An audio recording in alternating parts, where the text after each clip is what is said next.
and welcome to our Masters DFS preview over on DraftKings. It is Matt Brown, John Haslbauer, and let me tell you guys, we are ready to get into these DFS contests over at DraftKings and cannot wait for Masters Week to officially begin on Thursday.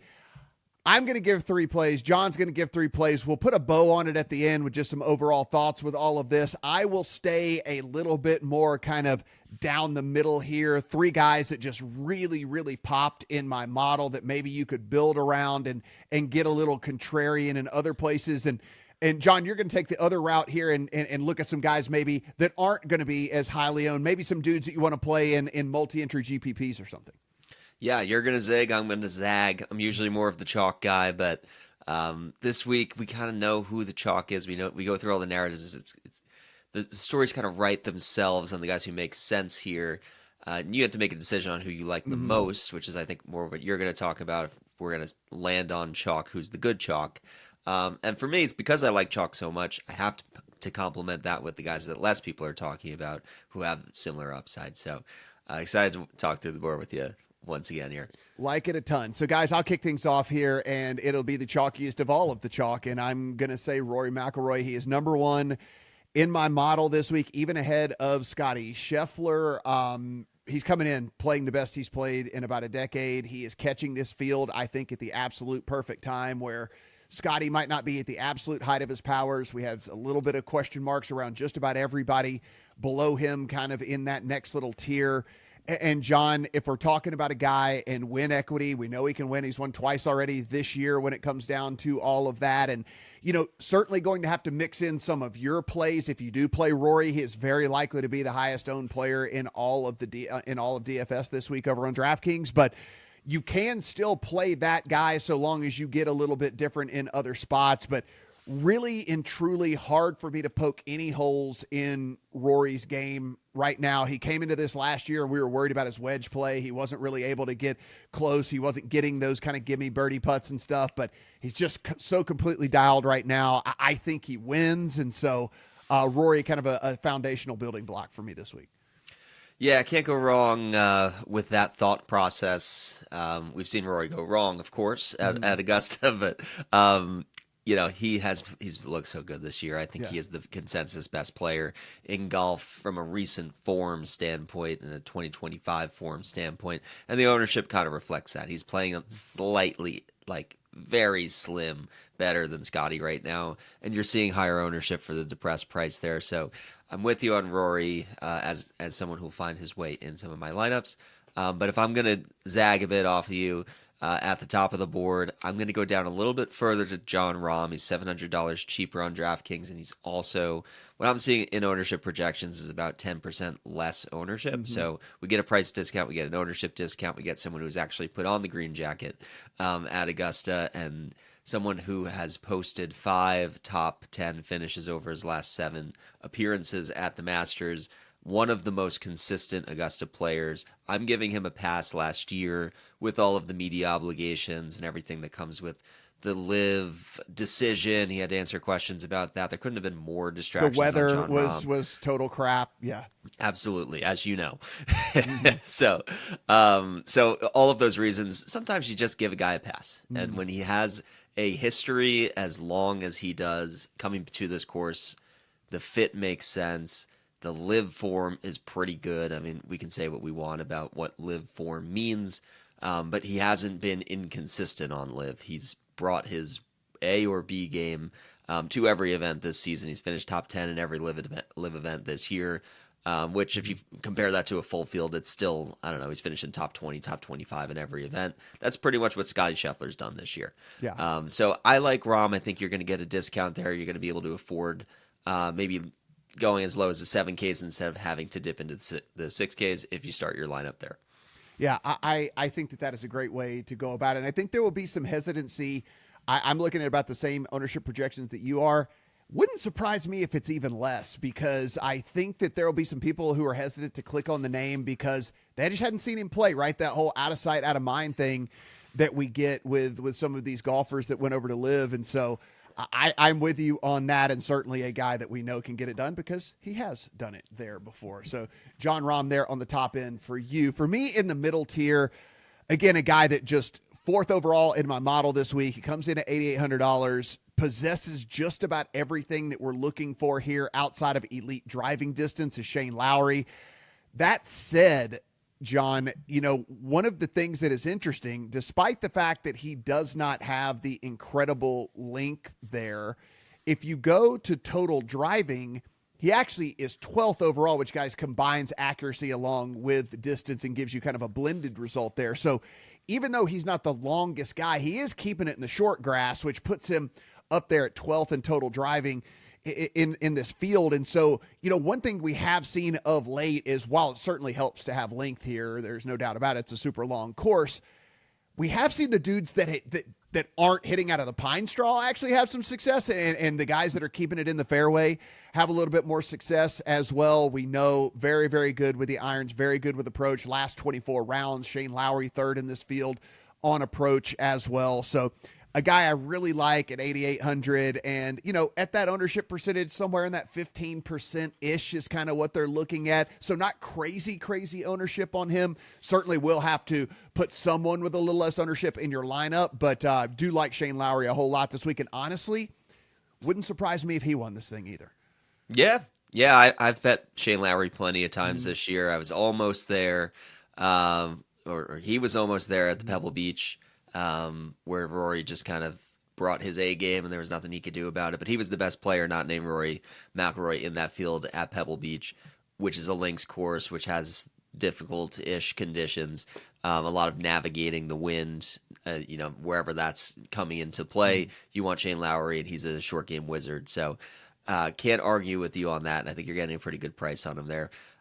For my mid-tier pick, I'm going a little bit lower, saving some salary. The 8K range, I think I can live without and still get Contrarian when I'm building my lineup. So kind of a pseudo stars and scrub build is kind of how I'm going for it here. But Tony Finau is a name that nobody has really brought up, which is a bit surprising to me. I think every time we get to the Masters week, every year I kind of talk myself back into Tony Finau. Yeah.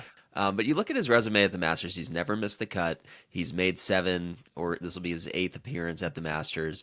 All top 40 finishes. He finished 55th last year. Before that, it was nothing worse than top 40. He's going to get you through the cut, history has shown. And when you're going Contrarian for someone who has, what could potentially be 5% ownership, that's comforting for me that there's a pretty high floor. And he has the high finishes too. He's had a couple. He has had 3 top 10 finishes at Augusta in his career. It's not been his best season in 2025, but he has 3 top 15s this year, so the game is not lost by any means. He's looked okay in the last couple weeks. So somebody whose ownership is pretty much at the floor, and his game is not lost. He's had plenty of signals. The putter comes and goes. He's had flashes at Augusta. So is he going to win this event? I'm not going to go that far. I don't think you need him to at this price. I think he's very viable to have his 4th career top 20 at Augusta this week, and if he gets that for you, your lineup is in a great position. The battle for the jacket is heating up in Augusta, and there's no better place to sweat the action than DraftKings Daily Fantasy, the ultimate destination for fantasy golf fans. And for the year's first major, DraftKings is giving all customers a shot to play free for a $1 million top prize with your next $10 deposit on the DraftKings Daily Fantasy app. It's simple to play. Build your dream lineup for Augusta with golfers like Bryson DeChambeau, Rory McIlroy, and Scottie Scheffler today with DraftKings DFS while staying under the salary cap. Then sit back and watch as your players rack up points. Every birdie, every bogey, every clutch putt. Feel the intensity of every shot. Download the DraftKings Daily Fantasy app to play free for a shot at the $1 million top prize with just a $10 deposit. That's for all DraftKings customers. Just download the Daily Fantasy app for your free shot today. The crown is yours. Gambling problem? Call 1-800-GAMBLER. In New York, call 8778-HOPENY or text HOPENY at 467-369. In Connecticut, help is available for problem gambling. Call 888-789-7777 or visit ccpg.org. 18 plus in most eligible states, but age varies by jurisdiction. Eligibility restrictions apply. Void where prohibited. Minimum $10 deposit required. One single-use $10 ticket rewarded for Fantasy Golf Millionaire Contest that expires on April 10th at 7 a.m. See terms at DraftKings.com/promotions. Sponsored by DraftKings. One more play for me here in the kind of value tier, the way that I look at it as a value tier guy. And this is not a dude here, John, that I'm like, hey, this is just someone you can throw in to round out your lineup, and let's hope for a top 20 finish. Let's hope for a top 30 finish. Let's hope he makes some birdies along the way. I think Sepp Straka can win this tournament, and Sepp Straka is at $7,600 over on DraftKings. Sepp Straka, in my model, 8th overall in my model, ahead of guys like Tommy Fleetwood, ahead of guys like Hideki Matsuyama and Patrick Cantlay and all of this, Xander Schauffele even. Sepp Straka already a winner this year as well, and kind of the same thing I said about Lowry, where the only thing that if you wanted to knock Sepp Straka would be the driving distance, where he does not have that elite distance like we say that we are really looking for here, but kind of the same deal. Johnny's, he's inside the top 25 in total driving. He's keeping it in the short grass. He's able to come in and utilize all of that stuff, which, by the way, elite bogey avoidance, doesn't go and make a ton of bogeys. And, listen, we like a lot about these dudes that are just great tee to green. He's been that so far this season. And par 5 scoring, which we think is so incredibly important at Augusta. By the way, Scotty Scheffler won this tournament at 11 under last year. He was 9 under on the par 5s, if that tells you anything with all of this. Strokes gained par 5 coming in this field. Sepp Straka is actually 3rd in the field. Like him a ton. I think is a great value. I'm sure some people will find their way to him as well, though, John. So again, another one of those dudes that, you put him in the lineup. You find some of these other guys to kind of complement that to make sure that you aren't super, super chalky. But this is, again, not a guy that I'm putting in to round out my lineups. This is a guy I think that might could actually compete and win this thing. Yeah, I agree with you. And I just talked a bit about Tony Finau, who is priced very similarly to Sepp, and I don't see the same upside with Tony Finau that I do with Sepp Straka. The ownership reflects it, but I'm with you on that. I will be we'll see how much I anchor my lineups with Straka, because we're going to keep an eye on that ownership, and if it gets out of hand, I can certainly see a world where Sepp Straka does not win or top 10 the Masters. But I'm with you. If I'm putting my best lineup out there, the value for the price, Sepp Straka is the man in my lineup. For me, when I took a first look through the pricing, I made an assumption before looking at ownership that Mav McNealy is coming in here. The buzz is, oh my goodness, Mav McNealy is a top 10 official world golf ranking golfer now. Everybody, and he just came off a top 3 at Valero, and the pricing was released before he finished top 3 at Valero. Surely he's in the same chalk category as Sepp Straka. The ownership is not reflecting that, and maybe it's the debutant status. He's never played here before. It's Matt McNealy. It's not a name that people get particularly excited about. But he has been so good since he won the RSM Classic in November. He has shot up the world golf rankings. We'll say what we will about the legitimacy of those rankings with so many of the best players not qualified to get ranking points. But top 10 is top 10. He's higher than a lot of these other big names that you'll see in the 8K, 9K range on this board. And he is not getting steamed up with ownership. So I just assumed he would. He isn't. So if he's not going to be overpriced, you're getting a discount here because he was priced before he finished T3 at Valero. He's got 4 or 5 top 10 finishes on tour this season. He's a bomber. He's got good short game. He does need to learn these greens. But debutants are not immune from contending in their first year. I'm not saying Matt McNealy is the next Ludwig Åberg, but we saw Åberg come here first year and contend. So you're not immune from, it's not that you can't finish top 5 in your debut at Augusta. Makes it a bit harder, but can he make the cut in his first appearance? I do think he can. And when we're looking for contrarian value plays, that's important to me. So he's going to be somebody I'm looking at in the top two. I would say I just think that he's someone who can finish in the top 20 in this event. And with that, I really like him at this price.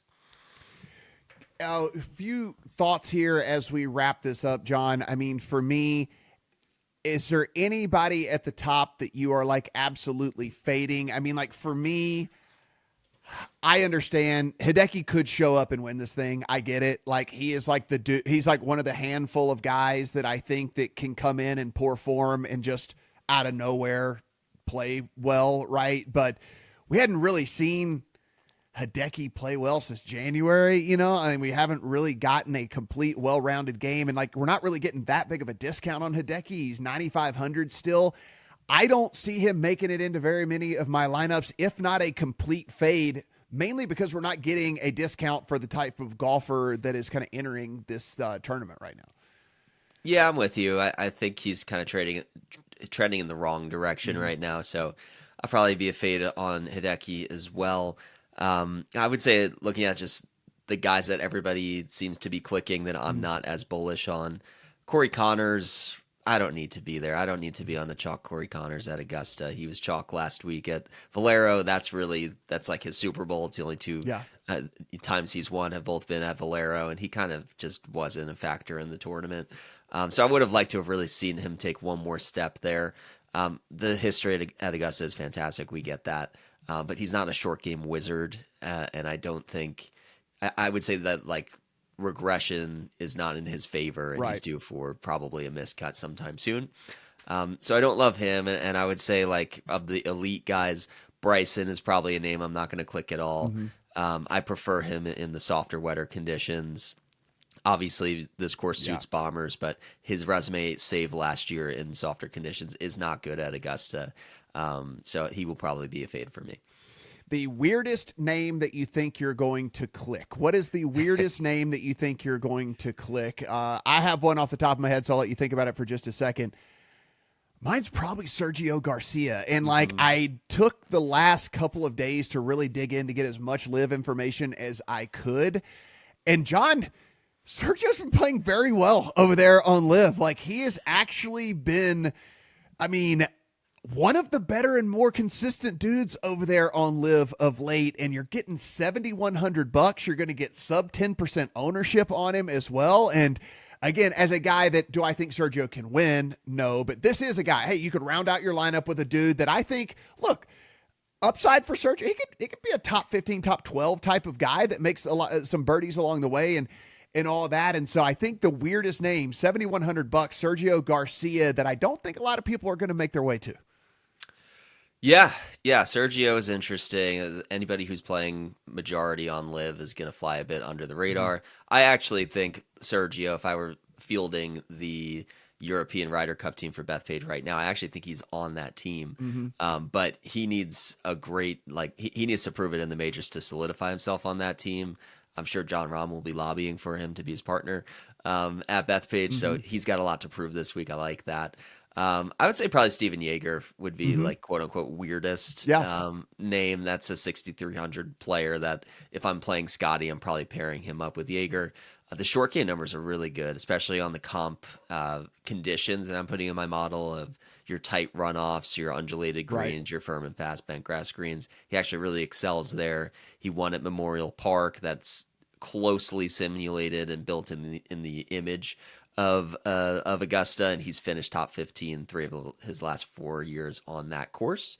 Made his debut last year, didn't make the cut. I'm not going to hold that against him, but a bomber with good short game and good long iron proximity numbers at near the very minimum price, who's actually popped a few times this year. So a lot for me to like about Yeager. He'll be in my Stars and Scrubs lineups. 12th overall in one of the versions of my model. 12th overall in one of the versions of my model. So love that pick. Guys, of course, head over to thelines.com. You want to see all of John's picks, all of John's thoughts over there as well. Another video between the two of us, a full preview already on this channel. Everything we do absolutely free. So go ahead, hit that subscribe button, and good luck on all of your Masters plays.